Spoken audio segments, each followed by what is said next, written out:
Oferecimento: Empresa ArcelorMittal. ArcelorMittal é aço, aço é ArcelorMittal.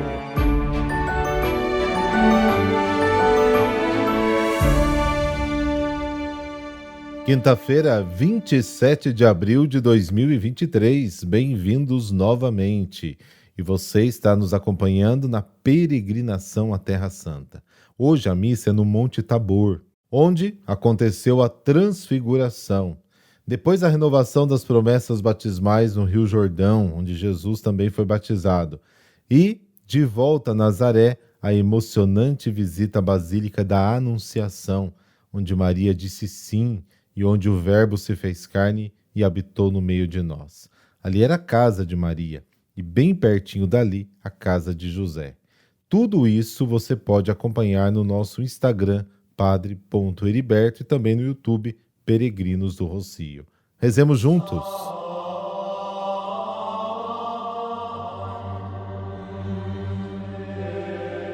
Pelo sinal da Santa Cruz, livrai-nos Deus, nosso Senhor, dos nossos inimigos.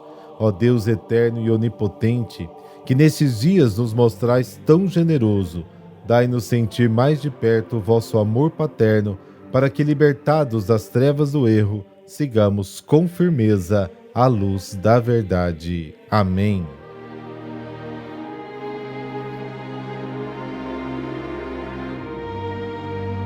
João, capítulo 6, versículos de 44 a 51.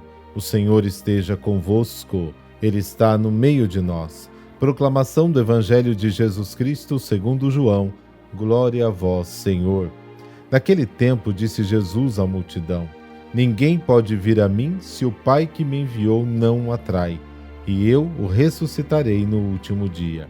Está escrito nos profetas: todos serão discípulos de Deus. Ora, todo aquele que escutou o Pai e por ele foi instruído, vem a mim. Não que alguém já tenha visto o Pai, só aquele que vem de junto de Deus viu o Pai. Em verdade vos digo, quem crê possui a vida eterna. Eu sou o pão da vida. Os vossos pais comeram o maná no deserto e, no entanto, morreram. Eis aqui o pão que desce do céu. Quem dele comer nunca morrerá. Eu sou o pão vivo descido do céu. Quem comer deste pão viverá eternamente. E o pão que eu darei é a minha carne dada para a vida do mundo. Palavra da salvação. Glória a vós, Senhor.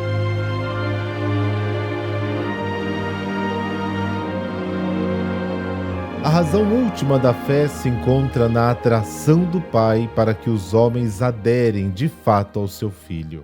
A citação dos profetas, e tudo será ensinado por Deus, poderia ser inspirada em Jeremias 31 e Ezequiel 36, mas o texto mais próximo ao citado por João é Isaías 54, versículo 13. E eu vou perguntar a todos os seus filhos ensinados por Deus.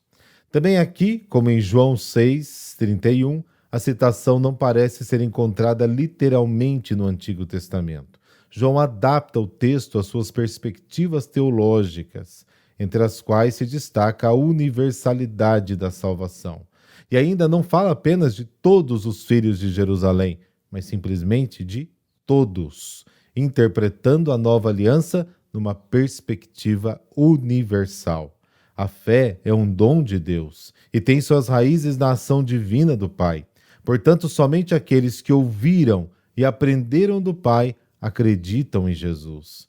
Jesus, depois de ter dito que a razão última da fé está na atração do Pai, acrescenta: quem crê tem a vida eterna. A vida eterna depende da fé. E a fé consiste em ouvir e se alimentar de Jesus, que é o pão celeste que dá vida eternamente. Depois da proclamação solene de ser o pão da vida, Jesus compara o maná comido pelos pais no deserto e o pão que é a sua pessoa. O maná não trouxe a imortalidade, porque todos no deserto morreram, inclusive Moisés, mas quem come Jesus nunca morrerá. A ação de comer indica a interiorização da palavra do Filho de Deus e a assimilação de sua pessoa com uma vida de fé muito profunda.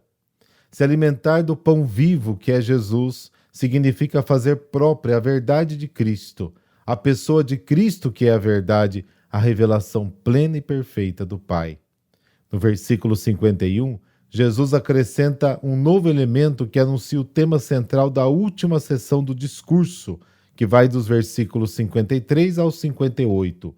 O pão da vida é a carne de Jesus para a vida do mundo. O pão do céu é a carne de Jesus, a sua pessoa imolada pela salvação da humanidade com gloriosa paixão e morte. O amor de Deus pelos homens atinge a sua expressão máxima na morte de Jesus na cruz. Na cruz, ele dá tudo de si pelo mundo, por mim e por você também.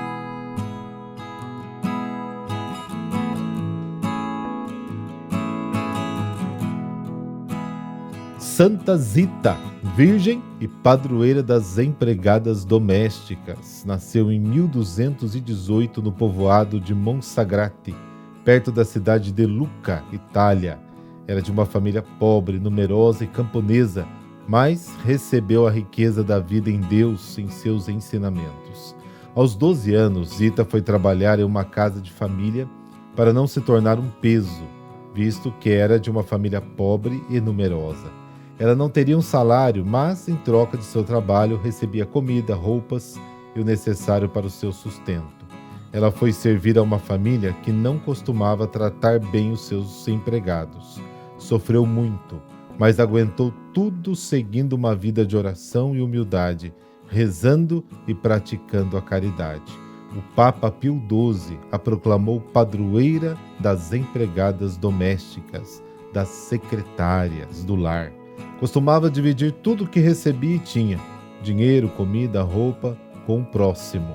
Era uma criada de um coração tão bom que aos poucos foi conquistando a confiança e a admiração dos seus patrões.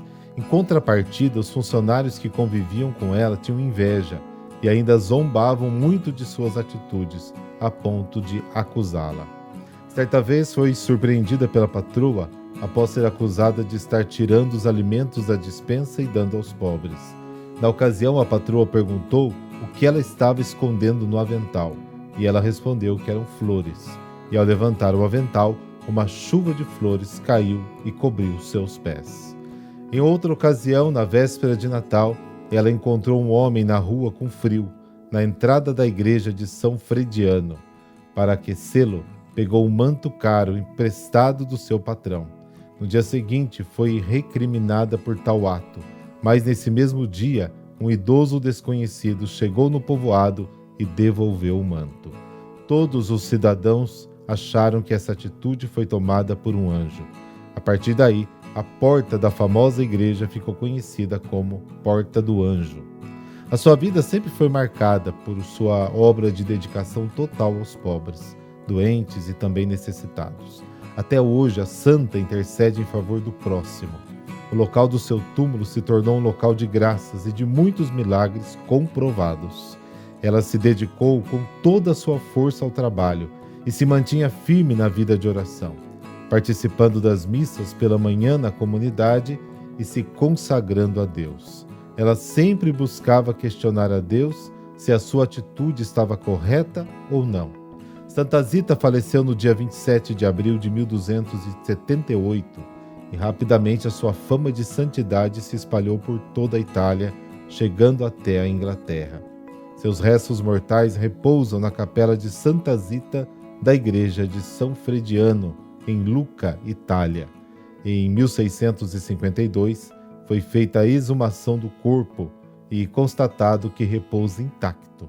Esse acontecimento serviu para confirmar sua canonização em 1696 pelo Papa Inocêncio XII.